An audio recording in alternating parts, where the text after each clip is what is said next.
நீங்கள் பார்த்துக் கொண்டிருப்பது உங்கள் விஜய். பெருமதிப்புக்குரிய விஜய் டிவி நேயர்களே, குழுமி இருக்கும் பெரியோர்களே, தாய்மார்களே, நண்பர்களே, பட்டிமன்றத்தில் கலந்து கொள்ளுகின்ற அறிஞர் பெருமக்களே, உங்களை எல்லாரையும் வணங்கி மகிழ்கிறேன். இந்த புத்தாண்டு பொங்கல் விஜய் டிவி நேயர்கள் எல்லாருடைய வீட்டிலேயும் பொங்கலோ பொங்கல் என்று பொங்க வேண்டும் என்று நாங்கள் எங்கள் சார்பாக வாழ்த்து தெரிவித்துக் கொள்கிறோம். இன்றைக்கி ரொம்ப அற்புதமான ஒரு தலைப்பு. அதாவது நம் வாழ்க்கை நம் கையிலா பிறர் கையிலா. நல்ல தலைப்பு ரொம்ப நல்ல தலைப்பு. பேசுகிறது ரொம்ப கஷ்டம். ஏன்னு கேட்டிங்கன்னா, ரெண்டு அணியும் எதை பேசுறதுன்னு ரொம்ப நேரமாக சிந்தனை பண்ணிக்கிட்டு ஆர்கியூ பண்ணிக்கிட்டு இருக்கிறாங்க. பொதுவாக விலங்குகளை பார்த்திங்கன்னா 2 மாதம்தான் அப்பா அம்மா சொல்கிறத கேட்கும். அப்புறம் சொந்தமாக எல்லாம் அதுவே செய்ய ஆரம்பிச்சிடும். அப்போது தன் கையில் என்று வாழ்வது விலங்குகள் தான். மனுஷன் அப்படி இல்லை. 10 வருஷம் 15 வருஷம் ஆன பிறகும் கூட ராத்திரி 1க்கு போகிறதுக்கு அம்மாவை கூப்பிட்றான். இது மனுஷன் எப்பவும் பிறர் கையையே நம்பிக்கிட்டு இருக்கிறான். விலங்குகள் தன் கையையே நம்புகின்றன. அப்படின்னா தன் கையில்னு சொல்கிறவங்கெல்லாம் விலங்கு சார்பா அப்படின்னு கேட்கக்கூடாது, வம்பு வளர்க்கப்படாது. அது வேற இது வேற. பொதுவாக விலங்குகள் அப்படி இருக்குதுன்னு நான் சொன்னேன். பொதுவாக ஒரு மனுஷனுக்கு கோபம் வந்துட்டுன்னு வச்சுங்க, அடுத்தவனை சொல்லும் பொழுது முட்டாளேன்னு சொல்லலாம், அயோக்கியனேன்னு சொல்லலாம். இதெல்லாம் சொன்னால் மனுஷனாக சொல்கிறான்னு அர்த்தம். நாயே பேயே எருமையேங்கிறான். அப்போ விலங்குகளை மனிதர்கள் இந்த மாதிரி திட்டுறதுக்கு கூட பயன்படுத்துகிறார்கள். அதற்கு என்ன காரணம்? அவைகள் தன்னாலேயே எல்லாவற்றையும் செய்கின்றன என்பதற்காகவா, அல்லது அவைகள் நம்மை விட தாழ்ந்தவை என்பதற்காகவா என்பது நமக்கு தெரியல. அதனால் விலங்குகள் மாதிரி வாழ்வதா அல்லது மனிதர் மாதிரி வாழ்வதா என்று கேட்கவில்லை. இன்றைக்கு வளர்ந்த பிறகு நம்முடைய வாழ்க்கை நம் கையிலேயே இருக்கா, மற்றவர்கள் கையிலே இருக்கா? முதலாக நம்முடைய கையிலே தான் நம் வாழ்க்கை இருக்கிறது என்ற அணியினுடைய தலைவர் பேராசிரியர் சிவகாசி ராமச்சந்திரன் அவர்கள் பேசுகிறார்கள். வாங்க. ஸ்டார் விஜய் ஏற்பாடு செய்திருக்கக்கூடிய பொங்கல் சிறப்பு பட்டிமன்றத்திற்கு நடுவர் பொறுப்பேற்றிருக்கக்கூடிய ஆய்வுரை திலகம் ஐயா அவர்களே, பட்டிமன்ற அறிஞர்களே, உலகெங்கிலும் இருக்கக்கூடிய ஸ்டார் விஜய் ரசிக பெருமக்களே, உங்கள் யாவருக்கும் என்னுடைய பணிவான வணக்கத்தையும் பொங்கல் நல் வாழ்த்துகளையும் முதற்கண் தெரிவித்துக் கொள்கிறேன். பொங்கலோ பொங்கல் அப்படின்னு பால் பொங்கி வரையில என் வீட்டு வாசல்ல பால் பொங்க பானையில் பால் பொங்கி வரையில என் வீட்டு வாசல்ல என் மனைவி நின்று தான் பொங்கலோ பொங்கல்னு சத்தம் போடணும். பக்கத்து வீட்டு அக்கா வந்து நின்று சத்தம் போட்டுச்சுன்னு வைங்க, என் மனைவி பொங்கிடுவா. அதனால என் வீட்டு பொங்கல் என் கையில் தான் இருக்குது. இப்போ அந்த பக்கம் பிறர் கையிலே இருக்குதுன்னு சொல்லி பேசுறதுக்கு 3 பேர் வந்திருக்கிறாங்களே. இப்போ அவங்க சிறப்பாக பேசுறது அவங்க பேச்சு திறமையை வச்சா, இல்லை இந்த மைக் செட்டுக்காரரை வச்சா? மைக் செட்டு வேணும், பேச்சை எடுத்து கொடுக்கறதுக்கு மைக் வேணும். ஆனால் மைக் வெறும் கருவி. கருவி திறமையை தீர்மானிப்பதல்ல, பேச்சாளனுடைய திறமைதான் ஒரு பேச்சை வெற்றி பெற வைக்கும். எல்லா வாழ்க்கையினுடைய சகல வெற்றிகளுக்கும் அடிப்படை கல்வி தானங்க. நீ யோசிச்சு பாருங்க, கல்வி தானே. அந்த கல்வி கூடத்துக்கு மிகச்சிறந்த கல்வி கூடத்தில் பிரமாதமா ஃபீஸ் கட்டி அப்பா கொண்டு போய் சேர்த்துட்டார். ஆசிரியர் என்னை மாதிரி பிரமாதமான ஆசிரியர். நான்லாம் உயிரை கொடுத்து பாடம் நடத்துவேன். அது ஷேக்ஸ்பியர்லாம் நடத்தினேன்னு சொன்னால் வேர்த்து விறுவிறுத்து நானே நானே கிங்லியரா மாறி பிரமாதமாக நடத்துவேன். ஒரு நாள் அப்படி கிங்லியரை பற்றி அப்படி உருக்கமாக பாடம் நடத்திட்டு ரொம்ப களைப்பாகி கேன்டீனில் டீ குடிக்கலாம் அப்படின்னு போய்கிட்டு இருக்கிறேன். என் வகுப்பில் பாடம் கேட்ட 2 பேர் எனக்கு முன்னாடி நடந்து போகிறான் மாணவன். அவன் என்ன நினச்சிட்டு இருக்கான், ராமச்சந்திரன் சாரு ஒருத்தன் பேசிட்டு போகிறான். டேய் மாப்பிள்ள, ராமச்சந்திரன் சார் நினச்சா பாவமாக இல்லைடா அப்படின்னா ஒருத்தன். நம்மளை பற்றி பேசுகிறானேன்னு காதை கூர்மையாக வச்சு கேட்டால் இன்னொருத்தன் சொல்கிறான், ஆமாம் மாப்பிள்ள ரொம்ப பாவமாக இருக்குது. யார் பெத்த பிள்ளையோ? யாரு? நான். யார் பெத்த பிள்ளையோ? ஒரு ஜான் வயிற்றுக்கு என்ன கத்துறாயா? அருமையான ஆசிரியர், அருமையான காலேஜ்.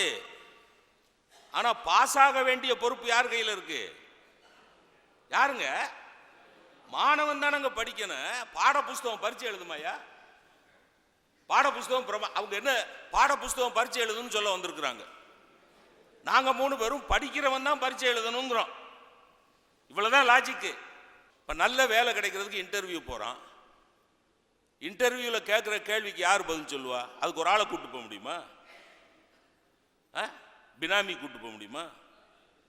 ஆங்கிலத்தில் ஒரு கவிதை வரி உண்டு, அருமையான கவிதை வரி. I am the master of my fate and I am the captain of my ship. என் கப்பலின் மாலுமி நான், என் விதியின் தலைவன் நான். நான் மாலுமி, நான் சொல்லுகிற திசையில் தான் என் கப்பல் போக வேண்டுமே ஒழிய கப்பல் சொல்லுகிற திசையில் எல்லாம் நான் போக மாட்டேன். விதியை நான் ஆட்டுவிப்பேனே ஒழிய விதியால் நான் ஆட்டுவிக்கப்பட மாட்டேன் என்று ஒரு ஆங்கில கவிஞன் கம்பீரமாக சொன்னான். அடுத்த வீட்டுக்காரன் வாழ்க்கையை பார்த்து நான் வாழக்கூடாதுங்க. அடுத்தவன், அருமை நண்பர்களே, பொங்கல் செய்தியாக உங்களுக்கு சொல்லுகிறேன், நீங்கள் உங்கள் வாழ்க்கையை வாழுங்கள், அடுத்தவர் வாழ்க்கையை வாழ முயற்சி செய்யாதீர்கள். ஒரு விஷயத்தை சொல்லி முடிச்சுறேன். சோசியம் கேட்கறது, ஜாதகம் பார்க்கறது இதெல்லாம் வேணாம் சார். நம்ம வாழ்க்கை நம்ம கையில் தான் சார் இருக்கு. ஒரு குழந்தை அமாவாசையில் பிறந்துருச்சு. ஜோசியர் சொன்னார், அமாவாசையில் பிறந்தா இவன் திருடனாக தான் வருவான். அந்த பையன் 15 வயசு 16 வயசு ஆன உடனே ஜோசியன் வீட்டில் திருடிட்டான். இந்த திருடனாக தான் வருவான்னு சொன்னான்ல ஒரு ஜோசியன், அவன் வீட்டில் திருடிட்டான். இப்போ ஜோசியன் என்ன பண்ணணும்? ஜோசியன் அவனை கட்டி பிடிச்சி, ஆகா நான் சொன்ன ஜோசியத்தை பலிக்க வச்சுட்டியடா, சபாஷ் சபாஷ் அப்படின்லாம் சொல்லணும். போலீஸ் ஸ்டேஷனுக்கு ஓடுறாரு. திருடிட்டான் சார், திருடிட்டான் சார். அவன் போலீஸ் சப் இன்ஸ்பெக்டர் சொல்கிறான், அந்த பையன், ஐயா என் பேரில் ஒரு தப்பும் இல்லை, நான் அமாவாசையில் பிறந்தா திருடுவேன்னு இவர் தான் சொன்னார். அவர் சொன்னது சரின்னு நான் நிரூபிச்சனையா, இது தப்பாயா? சப் இன்ஸ்பெக்டர் ஜோசியரை பிடிச்சி உள்ள வச்சுட்டார். நீயே சொல்லிட்டு நீயே அவன் மேல குத்த சொல்றியா? என் வாழ்க்கை என் கையில தாங்க இருக்கிறது. நிறைவு பண்றேன். வழிகாட்டி மரம் கூட வராது. மகாகவி பாரதி ஒரு வார்த்தை சொன்னார், எண்ணிய முடிதல் வேண்டும், நல்லவே எண்ணல் வேண்டும். சகோதரிகளே, அதுல எங்கேயாவது அடுத்தவர் உதவி வேணும்னு ஒரு வரி வந்தா சொல்லுங்க, எங்க கட்சியை கலைச்சிடுறோம். கட்சியில இருக்கிறதே 3 பேர் தான். பழைய புறநானூற்று வரி, தீதும் நன்றும் பிறர் தர வாரா. இதுக்கு மேல நான் சொல்ல வேண்டிய அவசியம் இல்லை சார். எனக்கு வர்ற நல்லதும் கெட்டதும் அடுத்தவங்க கொடுத்து வர்றதில்லை, நான் தான் பொறுப்பு. திருக்குறளுக்கு போங்க, பெருமைக்கும் ஏனை சிறுமைக்கும் தத்தம் கர்மமே கட்டளைக்கல். என் பெருமைக்கும் என் சிறுமைக்கும் என்னுடைய செயற்பாடுகள் தான் காரணமே ஒழிய அடுத்தவங்களுடைய செயற்பாடுகள் காரணம் அல்ல. நல்லா யோசிச்சு பாருங்க. எல்லாத்தையும் விட ஒரு சினிமா பாட்டில் கண்ணதாசன் இந்த பட்டிமன்றத்துக்கு தீர்ப்பு மாதிரி ஒரு வரி எழுதினார், உலகம் 1000 சொல்லட்டுமே, உனக்கு நீதான் நீதிபதி. மனிதன் எதையோ பேசட்டுமே, ஓ மனசை பார்த்துக்க நல்லபடினா, என் மனசை நான் நல்லா பார்த்துக்கிட்டா, நம்ம மனசை நம்ம நல்லா பார்த்துக்கிட்டோம்னா நம்ம வாழ்க்கை ஜெயிக்கும். நம்ம வாழ்க்கை நம்ம கையில தான் இருக்கே ஒழிய பிறர் கையில் இல்லை என்று கூறி அருமையான வாய்ப்புக்கு நன்றி பாராட்டி விடைபெறுகிறேன். நன்றி. இப்போ நம்முடைய வாழ்க்கை பிறர் கையிலே என்ற கட்சியில் கவிஞர் உமா மகேஸ்வரி அவர்கள் பேசுவார்கள்.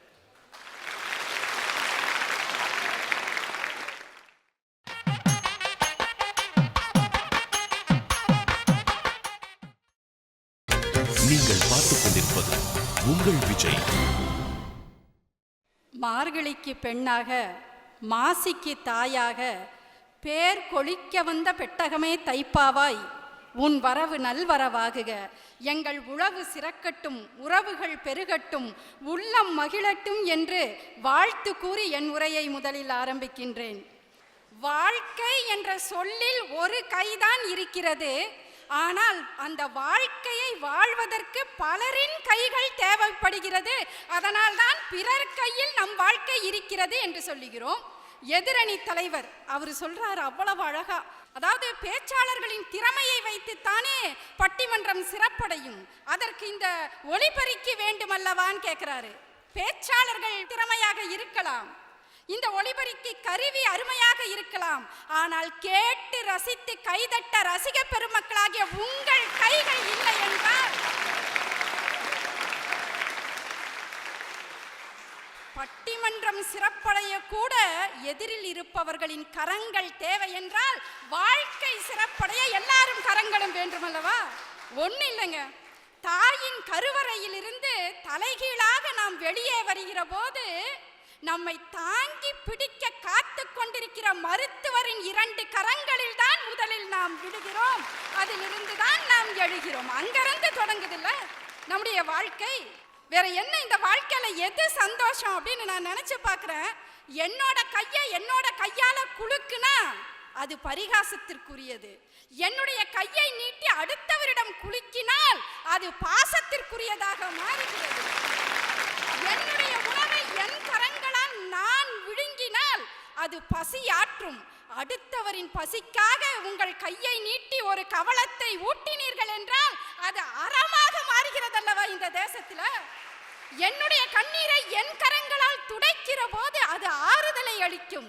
ஆனால் எதிரில் இருப்பவனுடைய கண்ணீரை என் கரங்களால் துடைக்கிற போது அது போற்றுதலுக்குரியதாக மாறுகிறது. அடுத்தவர்க்காக வாழ்வது தாங்க வாழ்க்கை, அதான வாழ்க்கை. இந்த பொங்கல் எப்படி வந்தது? யாருக்கு நன்றி சொல்லுகிறோம்? யார் நமக்காக உழைக்கிறார்களோ அவர்களுக்கு நன்றி சொல்லுகிற தினம் தானங்க பொங்கல். உழவன் அவனோட வியர்வை முத்துக்கள் தான் நெல்லின் மணியாய் மாறி இருக்கிறது. நீங்கள் பார்த்திருப்பீர்கள், நம்முடைய அசோக சக்கரத்தின் 6 கால்களை பார்க்கிற போதெல்லாம் எனக்கு சேற்றில் புதைந்த உழவனின் ஈரக்கால்கள் தாங்க நினைவுக்கு வருகிறது. அவன் இல்லை என்றால் உங்களுக்கு உணவு கிடையாது. சூரியன் அவனுடைய கதிர்களால் வந்து பயிர்களை வாழ வைக்க இல்லை என்றால் சூரிய பொங்கல் கிடையாதுங்க. மாடுகள் உழவிற்காக உழைக்கவில்லை என்றால் மாட்டு பொங்கல் கிடையாது. இந்த பொங்கல் எல்லாம் பிறர் நமக்கு உதவுகிறார்களே அவர்களை போற்றுகிற பொங்கல் என்றால், பொங்கல்ல வந்து என்னத்தையோ கண்டதையெல்லாம் பேசிட்டு இப்ப கன்னத்துல கை வச்சு உட்கார்ந்துட்டு இருந்தா என்ன அர்த்தம்? இங்க நம்முடைய அருமையான சுவாமி விவேகானந்தர் எவ்வளவு திறமையானவர், ஞான செல்வம் அவர்கிட்ட அவ்வளவு இருந்தது. இந்து சமயத்தை பற்றி நம்முடைய மதத்தினுடைய தத்துவங்கள் குறித்து மிக செறிவான ஞானம் அவருக்கு இருந்தது. ஆனால் அவர் அமெரிக்காவின் சிகாகோவிற்கு போக வேண்டும் என்று சொன்னால் மன்னன் பாஸ்கர சேதுபதி பணத்தை கொடுத்து கப்பலேற்றி வைத்தானே, அந்த மன்னனின் உதவியால் என்னுடைய விவேகானந்தரின் பெருமை இந்தியா பூராவும் தெரிந்திருக்கிறது, உலகம் பூராவும் தெரிந்திருக்கிறது என்று சொன்னால், பிறர் கொடுக்கிற போதுதான் ஒருவருடைய ஞானமே வெளிப்படுகிறது என்று சொன்னால் அதுதாங்க சிறப்பா இருக்க முடியும். வேற என்ன சிறப்பாக இருக்க முடியும்? ஐயா, ஒரு வார்த்தை போதும் ஒரு மனிதர்களை மாற்றுவதற்கு. பிறர் வாயிலிருந்து வருகின்ற ஒரு சொல் போதும் ஒரு மனிதர்களை மாற்றுவதற்கு. ஒருத்தர் விபத்து வந்துருச்சு, விபத்துல அந்த இளைஞனுடைய கைகள் போய்விட்டது, படுத்து கிடக்கிறான் மருத்துவமனையில். பார்க்க வருகிற ஒரு பெரியவரை பார்த்தவன் அப்படி அழுகிறான், ஐயா கை போயிடுச்சு, இனி எனக்கு வாழ்க்கை இல்லை என்று சொன்னபோது அந்த பெரியவர் ஒரே ஒரு வார்த்தை சொன்னார், நீ எதை இழந்தாய் என்பது முக்கியம் அல்ல, எது உன்னிடம் மிச்சம் இருக்கிறது என்பதுதான் முக்கியம் என்று சொல்லி அந்த இளைஞனை தூக்கி நிறுத்தினாரே. நீங்கள் யோசித்து பாருங்கள், அந்த வார்த்தை பிறருக்காக நாம் தருகிற அந்த வார்த்தை தானே வாழ்க்கையே மாத்திர முடியுதுங்க ஐயா. வாழ்க்கையே மாத்துதுல ஐயா. ஒரு செய்தியோட நிறைவு பண்ணலான் இருக்கேன். ஒரு செய்தி, கைத்தறி சேலைக்குள்ள நான் அழுது கொண்டிருந்த போது கிளிகிழிப்பை ஆட்டி என்னுடைய முகத்தில் முதல் சிரிப்பை வரவழைத்த தாய் நான் அல்ல. முதல் நாள் பள்ளிக்கூடத்தில் மிரண்டு தவித்த என்னுடைய கைகளை பிடித்துக் கொண்டு அழைத்து போன ஆயம்மா நான் அல்ல. வரலாற்று வகுப்பில் அரசனின் பெயர் மறந்தபோது அரசனின் பெயரோடு சேர்த்து அரண்மனை பெயரையும் சொல்லிக் கொடுத்த நண்பன் நான் அல்ல. விபத்தில் சிக்கி குருதி குறைந்த போது தோளில் தூக்கி வைத்து ஓடிய பெயர் தெரியாத இளைஞன் நான் அல்ல. மூச்சடங்கிய போது நான் அசையாமல் என்னை தன் தோள்களில் தூக்கி வைத்து சென்ற 4 பேர்கள் நான் அல்ல.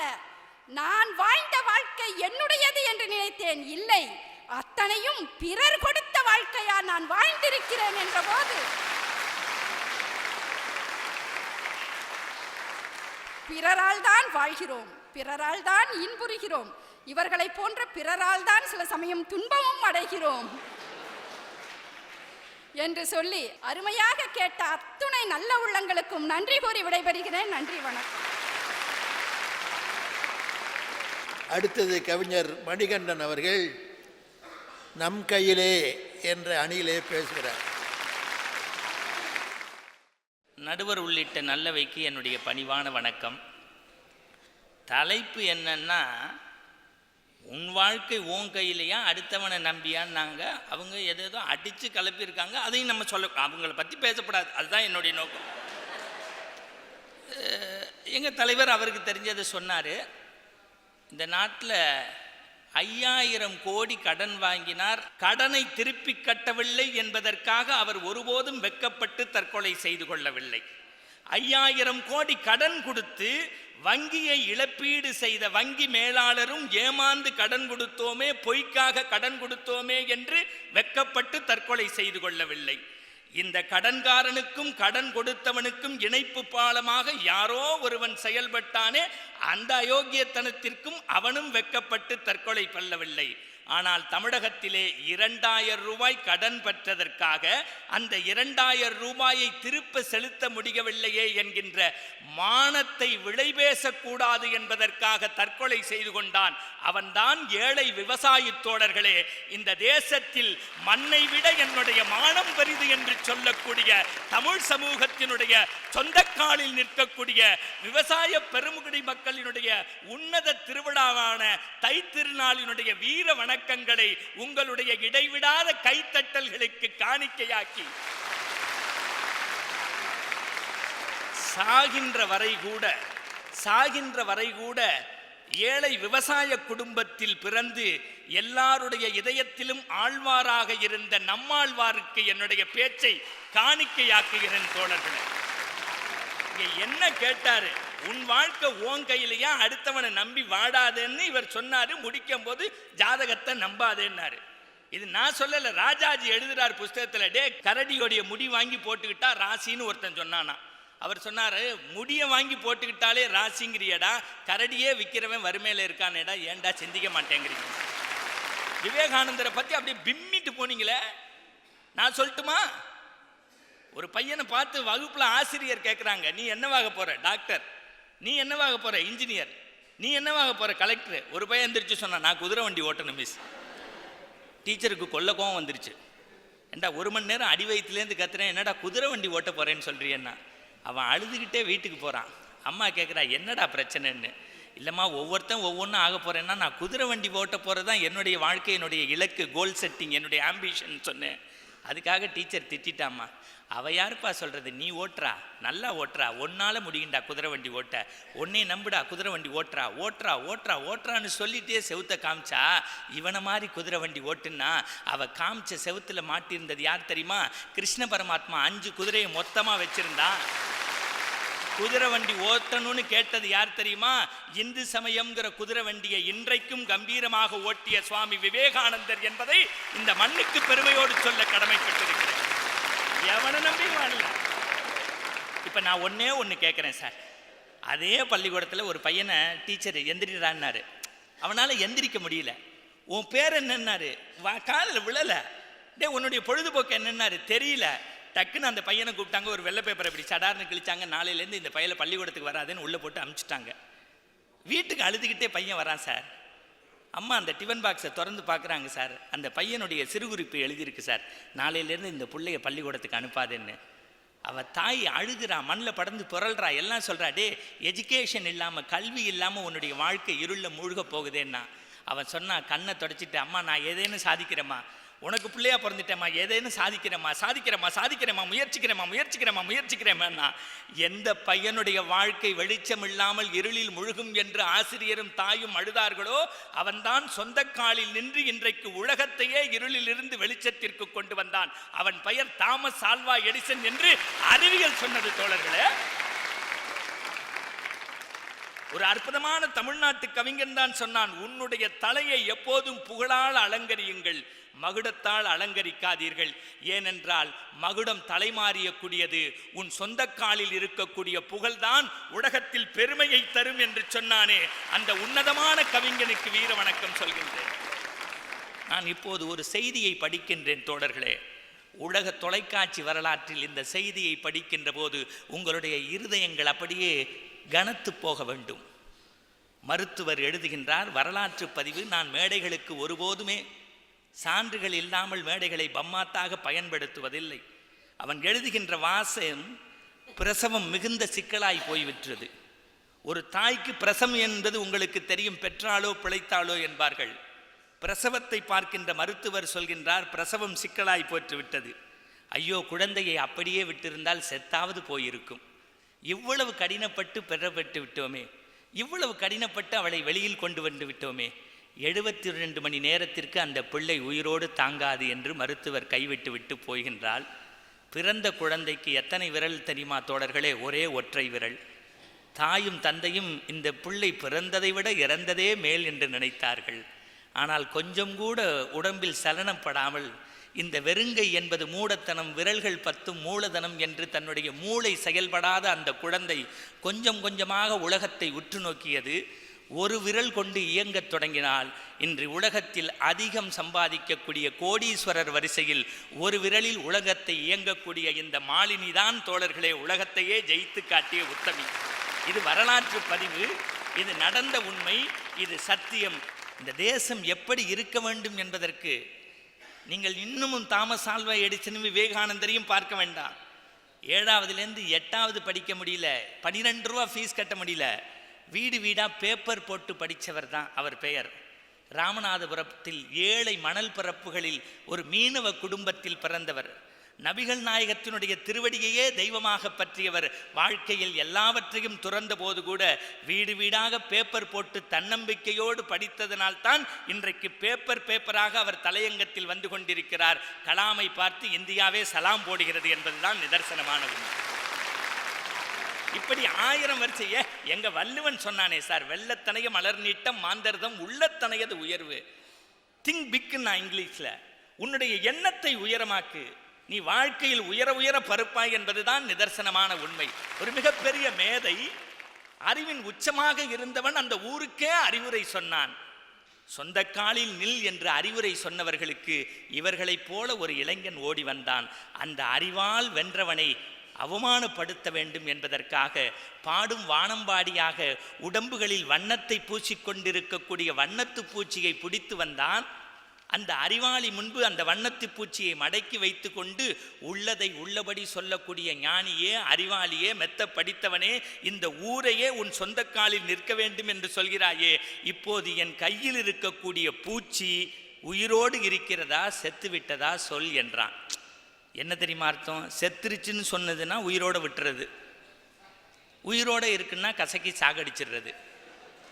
உடனே அந்த அறிவாளி சொந்தக்காலில் நிற்பவன் ஒரே வரியில் சொன்னான், தம்பி, அந்த பூச்சி உயிரோடு இருப்பதும் செத்துப்போவதும் உன் கையில் தான் இருக்கிறது என்று சொன்னான். என்னை பொறுத்தவரை மனித வாழ்க்கை என்பது பாடும் வானம்பாடியைப் போல, பட்டாம்பூச்சியைப் போல. நாம் பறப்பது என்பது நம் கையில், இவர்களைப் போல சாவது என்பது அடுத்தவன் கையில். வாய்ப்புக்கு நன்றி.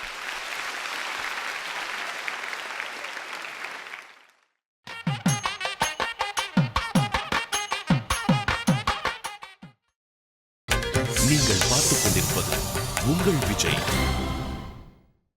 இப்பொழுது பிறர் கையிலேயே என்ற அணியில் முனைவர் பிரேமாகுமார் அவர்கள் பேசுவார்கள்.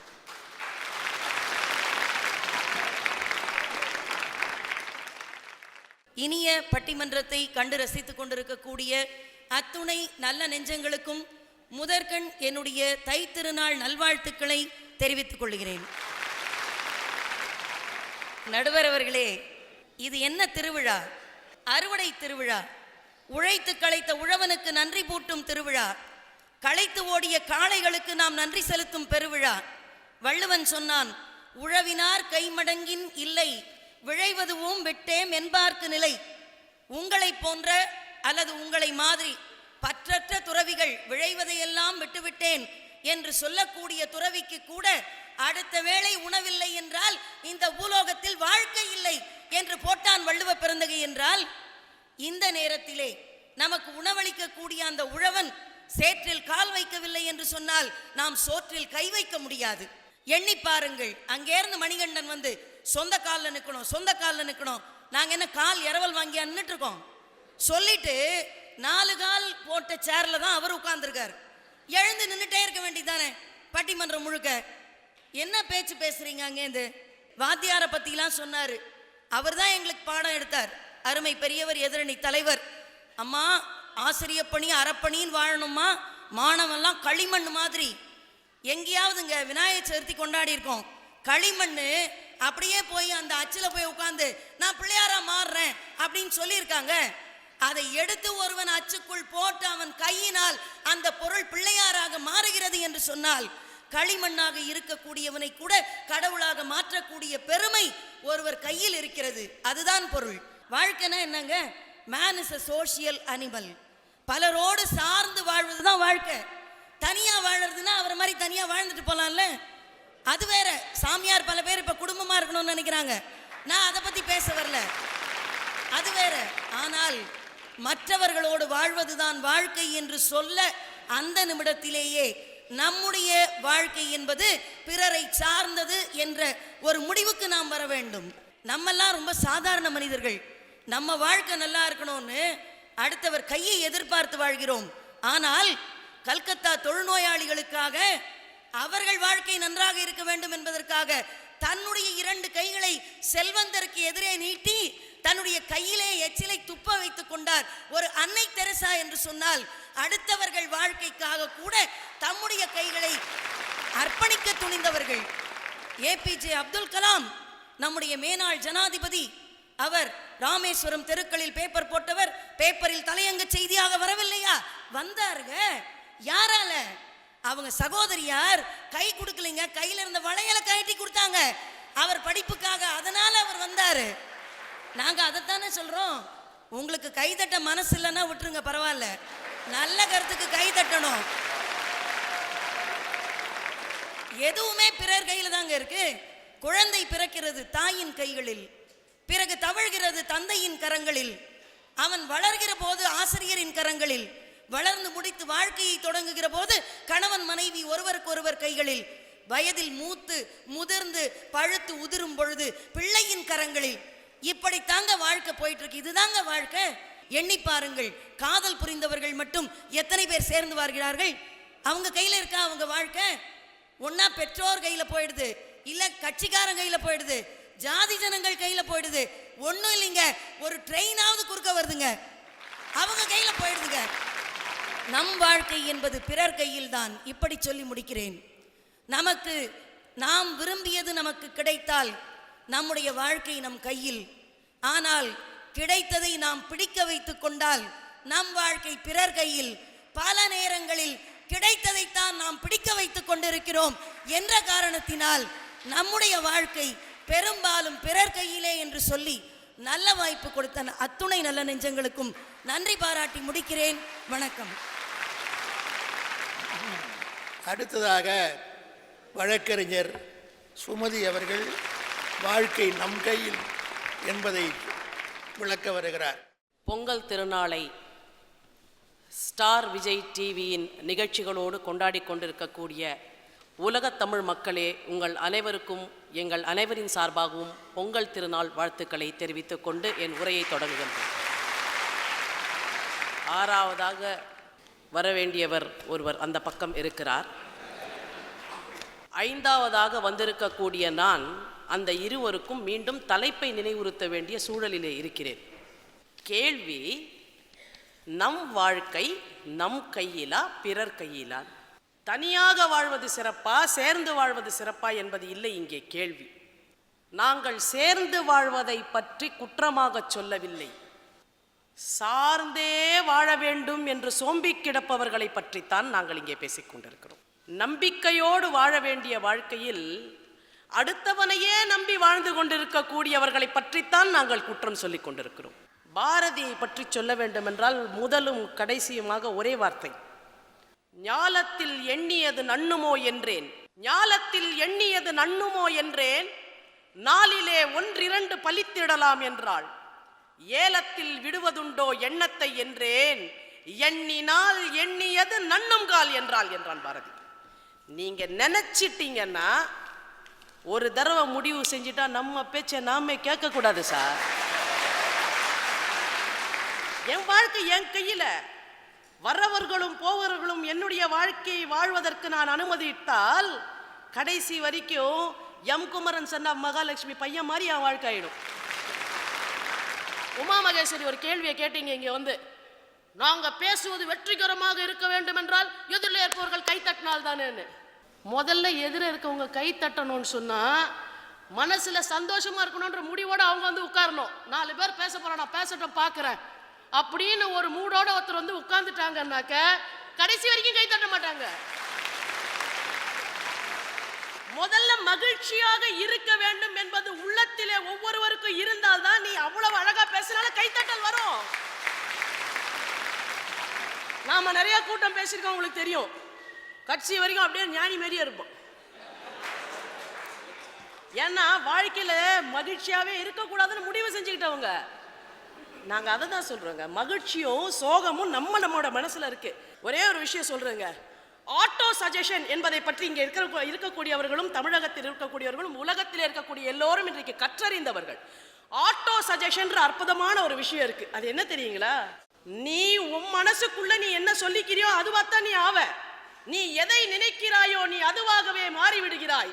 நீ வலியவன் என்று நினைத்தால் நீ வலியவனாகிறாய், நீ மெலியவன் என்று நினைத்தால் நீ மெலியவனாகிறாய். பலவீனத்திற்கான காரணம் ஓயாமல் பலவீனத்தை குறித்து சிந்திப்பது அன்று, மாறாக வலிமையை குறித்து சிந்திப்பது என்று சொன்னார் சுவாமி விவேகானந்தர். அந்த ஆட்டோ சஜஷன்றது என்ன தெரியுங்களாங்க? நான் ஜெயிப்பேன், நான் ஜெயிப்பேன், நான் ஜெயிப்பேன், நான் ஜெயிப்பேன், நான் ஜெயிப்பேன், நான் ஜெயிப்பேன், நான் ஜெயிப்பேன்னு சொல்லிட்டே இருந்தா சத்தியமா நீங்க ஜெயிக்கத்தான் சார் செய்வீங்க. அப்துல் கலாம் ஏன் ஜெயிச்சார்னா அக்கா வளையல கைட்டி கொடுத்தாங்க. என்ன பேசுறீங்க? அப்துல் கலாம் நான் எப்படியாவது படிக்கணும் படிக்கணும் படிக்கணும் படிக்கணும் படிக்கணும்னு அந்த வீட்டுக்குள்ள உட்கார்ந்து நினைச்சுக்கிட்டே இருந்தார்ல, அந்த நினைப்பு தாங்க அவங்க அக்கா மனசுல வளைய கைட்டி கொடுக்கணும் கொடுக்கணும் கொடுக்கணும் கொடுக்கணும்னு தோண வச்சது.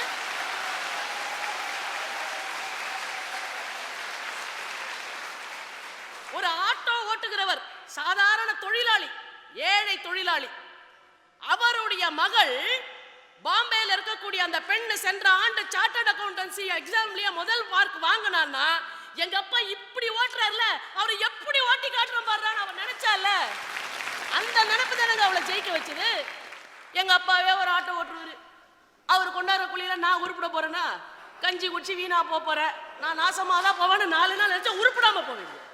ரொம்ப சிம்பிளா சொல்றேன், உங்களுக்கு புரியுற மாதிரி வைரமுத்து கவிதையில, ஞாலம் கருதினும் கைகூடும் அடி நானும் அவனும் ஒரு கட்சி, காலம் ஒரு நாள் சொல்லட்டும் இவன் கடலை எரித்த தீக்குச்சினா. ஒரு கடலை எரிக்கக்கூடிய மிகப்பெரிய வல்லமை ஒரு சின்ன தீக்குச்சிக்கு உண்டு. இதத்தான் பாரதி சொன்னான், அக்கினி குஞ்சொன்றை கண்டேன் அதை ஆங்கோர் காட்டிலே பொந்திடை வைத்தேன், வெந்து தணிந்தது காடு தழல் வீரத்தில் குஞ்சென்றும் மூப்பென்றும் உண்டோன்னா. உன் மனசுல ஒரு சின்ன பொறி இருந்தா போதும்டா, ஊதி ஊதி ஊதி ஊதி பெருசாக்குடா, காட்டையே எரிக்கலாம்டா. டாக்டர் கையில எந்த நோயாளியோட உயிரும் கிடையாதுங்க, நல்லா தெரிஞ்சுக்கோங்க. இன்னைக்கு நோயாளி நான் சாகாம உயிர் பெற்று வர வேண்டும் வர வேண்டும் வர வேண்டும்ன்றதை ஸ்மரிக்காமல் டாக்டர் 100 மருந்து கொடுத்தாலும் அந்த நோயாளி பிழைக்க மாட்டான். நடுவர் அவர்களே, எங்கள் அணியினுடைய ஒட்டுமொத்தமான வாதத்தை இப்படி சொல்லுகிறேன். I will go, I will see, I will conquer என்று சொல்லுபவனால் மட்டும்தான் இந்த உலகத்தையே வெல்ல முடியும். விழுமின், எழுமின், வெல்மின் என்று சொல்லக்கூடிய அந்த 3 வார்த்தைகளை எவன் தன்னுடைய நெஞ்சத்திலே தாங்கிக் கொண்டிருக்கிறானோ அவன் மரணத்திற்கு பின்னாலும் இறந்த பின்னாலும் வாழ்வான். அப்படி நினைக்காதவன் இருக்கின்ற பொழுதும் இறந்தவனாக மட்டுமே வாழ்வான் என்பதுதான் வாழ்க்கையினுடைய தத்துவம். நான் நிரந்தரமானவன், அழிவதில்லை, எந்த நிலையிலும் எனக்கு மரணம் இல்லை என்று சொல்வதற்கு தகுதி உடையவன் ஒரே ஒருவன் தான். அவன் தன்னம்பிக்கையாளன், தன்னை நம்பி மட்டுமே தன் வாழ்க்கையை நடத்துபவன் என்று சொல்லி வாய்ப்பளித்தமைக்கு நன்றி பாராட்டி விடைபெறுகிறேன். வணக்கம். இறுதியாக கவிஞர் மோகனசுந்தரம் அவர்கள் பிறர் கையிலேயே நம்முடைய வாழ்க்கை என்பதை சொல்ல வருகிறார்.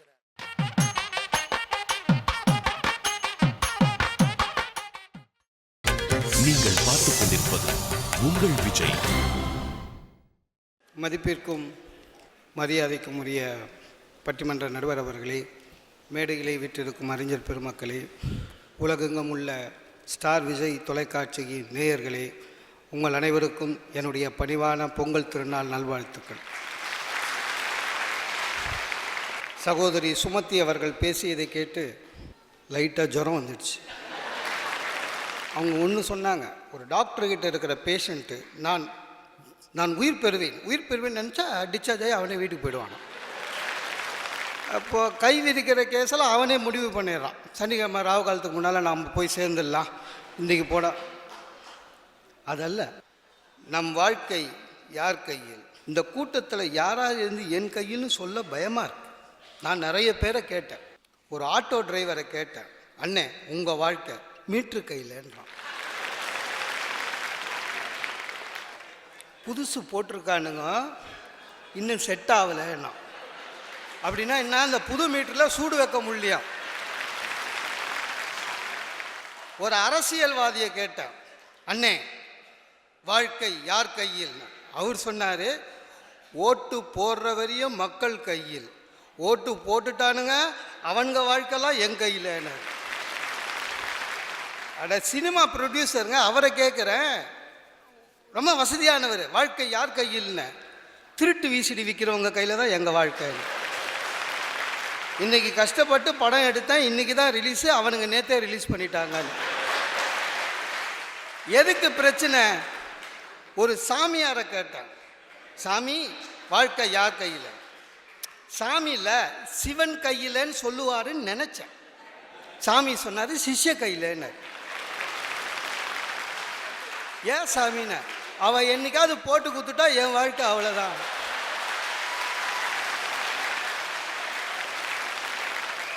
ஆனால் ஒருத்தன் சொன்னாங்க, கேட்டேன், அண்ணே வாழ்க்கை யார் கையில். என் கையிலன்னா நல்லா குஷ்டுந்தான், ஃபுல்லாக இருந்தான்.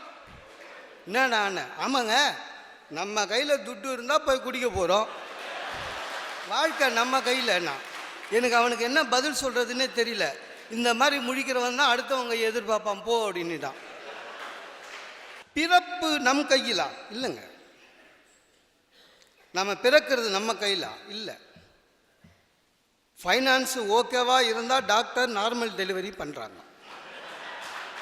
ஹாஸ்பிட்டலுக்கு டியூ கட்டணுன்னா சிசரேனாக மாறுது. பிறப்பு நம்ம கையில் இல்லை. நம்ம பேர் நம்மளே வச்சுக்கிட்டோம் இல்லை. அப்பா அம்மா மூடுக்கு ஏற்ற மாதிரி வைக்கிறாங்க. அப்போ பேர் வைக்கிறது நம்ம கையில் இல்லை. என் பேர் மோகனசுந்தரம். கொஞ்சம் வளர்ந்த உடனே எங்கள் அம்மாவை கேட்டேன், என் பேர் ஏம்மா மோகனசுந்தரம். மோகனன்னா அழகுடா, சுந்தரம்னா அழகு, நீ அழகுக்கு அழகுன்னு ஓடி போய் கண்ணாடியில் பார்த்தேன். அப்போ தான் தெரிஞ்சது எங்கள் அம்மா என்னை கிண்டல் பண்ணியிருக்காங்கன்னு. ஸ்கூல் படிக்கிறோம், வாழ்க்கை நம்ம கையிலன்னு தெரியுது. நல்லா தான் எழுதுகிறேன், நல்லா தான் படித்தேன், நல்லா எழுதுனேங்க. மார்க்கு என் கையிலையா? திருத்துற வாத்தியார் கையில். அவர் ஒய்ஃபு கிட்ட சண்டை போட்டு வந்துட்டு நம்ம பேப்பர் மாட்டுது அவர்கிட்ட. அடுத்து கல்யாணம், அது நம்ம கையிலையாங்க இருக்கு? நம்ம கையிலன்னு சொல்லுங்க. இல்லை. அதை ஜாதக பரிவர்த்தனை பண்ணுறவங்க ஒரு 2-3 பேரை பிடிச்சி 2000 ரூபா கொடுத்த ஆளுக்கு ரிஜிஸ்டர் பண்ணி ஒவ்வொருத்தங்கிட்ட இருந்தும் ஒரு 50 ஜாதகத்தை வாங்கிட்டு வந்து வீட்டில் பார்த்து நம்மளுடைய ராசிக்கு ஓகே ஆகி ஏதோ அதுலேயே சுமாராக இருக்கிற மூஞ்சை செலக்ட் பண்ணி நிச்சயதார்த்தம் பண்ண பிறகு நிறைய பேருக்கு நடக்கும் அது வாழ்க்கையில். நம்ம செலக்ட் பண்ண பிறகு நல்ல நல்ல ஜாதகமாக வரும். 70 சவரம் போடுறேன், மாப்பிள்ளைக்கு கார் வாங்கி தரேன், பொண்ணுக்கு ஃப்ளாட் வைக்கிறேன். நம்ம ஒன்றும் மாற்ற முடியாதுங்க. நீங்கள் சொல்கிறீங்களே ஒவ்வொருத்தரும் தனிப்பட்ட வாழ்க்கை. அட கோர்ட்டில் நிற்கிதுங்க அந்த பொண்ணு, கல்யாணம் ஆகி 6 மாதம்தான் ஆகுது.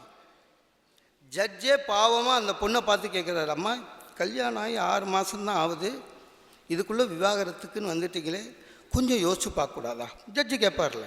அதுக்கு அந்த பொண்ணு சொல்லுது, அந்த அம்மா சொன்ன மாதிரி தான், ஒரு தடவை நான் முடிவு பண்ணிட்டா என் பேச்சை நானே கேட்க மாட்டேன்.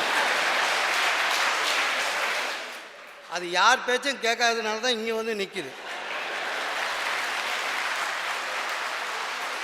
எங்க புறப்படுறோம், நம்ம ரொம்ப தெளிவாக இருக்கோங்க. 2 வீலர் எடுக்கிறோம், ஹெல்மெட் போட்டுக்கிறோம், ரிவர் வியூக்கு கண்ணாடி வச்சுக்கிறோம், பிரேக் இருக்கான்னு பார்த்துக்கிறோம், எல்லாம் கரெக்டாக இருக்கும். 40 கிலோமீட்டர் தான் போகிறோம், ஷேர் ஆட்டோ வந்து இச்சிட்றான். கேஸே போட முடியாது, ஏன்னா அவனுக்கு ரிஜிஸ்ட்ரேஷனும் கிடையாது. அது வித்தியாசமான வண்டி, உங்களுக்கு தெரியும்னு நினைக்கிறேன், பார்த்துருப்பீங்க. அதை நம்பி ஓட முடியாது, ஏன்னா பாடி ஷேப்பை ஒவ்வொரு ஆட்டோக்கும் ஒவ்வொரு மாதிரி இருக்கு. உள்ளே பார்த்தா பயமாக இருக்குங்க, யார் மடியில் யார் உட்காந்துக்கிறாங்கன்னே தெரியல.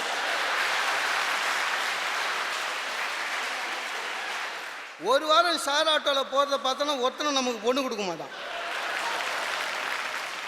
நம் வாழ்க்கை பிறர் கையில், நல்லவன் கையில் இருந்தால் முன்னேறுவோம், தீயவன் கையில் போனால் நாம் தள்ளிவிடுவோம். இன்றைய காலகட்டத்தில் யார் வாழ்க்கை, நம்பிக்கை என்பது வேறு, நம் வாழ்க்கை நம் கையில் என்று சொல்ல முடியாது, அது பிறர் கையில் என்று சொல்லி வாய்ப்புக்கு நன்றி பாராட்டி விடைபெறுகிறேன். நம்முடைய பட்டிமன்ற அறிஞர் பெருமக்கள் சிறப்பாக இதை நடத்தி கொடுத்ததற்கு நன்றி தெரிவித்துக் கொள்கிறேன். இமயமலையில் எவரெஸ்டில் ஏறினான் டென்சிங். அவன் இமயமலையில் ஏற வேண்டும் என்ற எண்ணத்தில் போகவில்லை, போகிறவனுக்கு கூலியாளாக போனான். ஒரு ஆள் வெள்ளைக்காரன் பாதிக்கு மேலே ஏறிட்டான், செத்து போயிட்டான். உடனே திரும்பி வர வேண்டியது தான் டென்சிங் வேலை. ஆனால் டென்சிங் பண்ண நினச்சா, ஏன் நாம் போகக்கூடாது, நாம் போவோம் என்று சொல்லி மிச்சம் இருந்த உயரத்தை டென்சிங் ஏறி கடந்தான். அவன் கையில் தான் இருக்கிறது. ஆரம்பத்திலேயே அவன் கையில் அதை எடுக்கவில்லை. ஒரு துன்பம் வருகிற போது செய்யலாம் என்று நினைத்து எடுத்தான், வெற்றி பெற்றான். அது மாதிரி எந்த நேரத்தில் நம்ம கையில் எடுக்கணுங்கிறதுக்கு ஒரு நேரம் இருக்குது. வெள்ளத்தனைய மலர் நீட்டம் மாந்தர்தம் உள்ளத்தனையது உயர்வு, அந்த பாட்டில் ரெண்டுமே இருக்குது. அந்த தாமரப்பு தானே வளரல, எப்போ வளருது? வெள்ளம் வர வர வர வர வளருது. வெள்ளம் வரலைன்னா தாமரப்பு அப்படியே தான் இருக்கும். அப்போ இதுலேருந்து என்ன தெரியுது? மற்றவர்களும் உனக்கு துணையாக வந்தாதான் நீ வெற்றி பெற முடியும். அதனால் திருவள்ளுவர் என்ன சொல்கிறார்? மற்றவராலேயே நீ வெற்றி பெற முடியாது, மற்றவர் இருக்கும்போது நீ முயற்சி செய்தால் என் கையில் இருக்கிறது என்று நினைத்தால் நீ வெற்றி பெறுவாய் என்று திருவள்ளுவர் சொல்லுகிறார். ஆகையினாலே நம் கையில் தான் இருக்கிறது, இல்லை என்று சொல்லவில்லை. நம் கையே இல்லாதவன் என்ன பண்ணுவான்? கையே இல்லாதவன் கையில் கொடுத்து என்ன புண்ணியம்?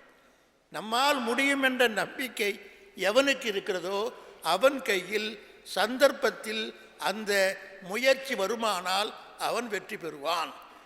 சும்மா வெற்றி பெறுவேன்னா போக முடியாது. ஆகையினால் மற்றவர்கள் துணையோடு தான் தன் கையிலே இருந்த அந்த வெற்றியை ஒருவன் பெற முடியும். ஆனால் மற்றவர் துணையே அவனை வெல்ல வைக்காது. ஆகையினால் தன் கையில்தான் வாழ்க்கை இருக்கிறது என்ற தீர்ப்பை சொல்லுகிறேன். வாய்ப்புக்கு நன்றி, வணக்கம்.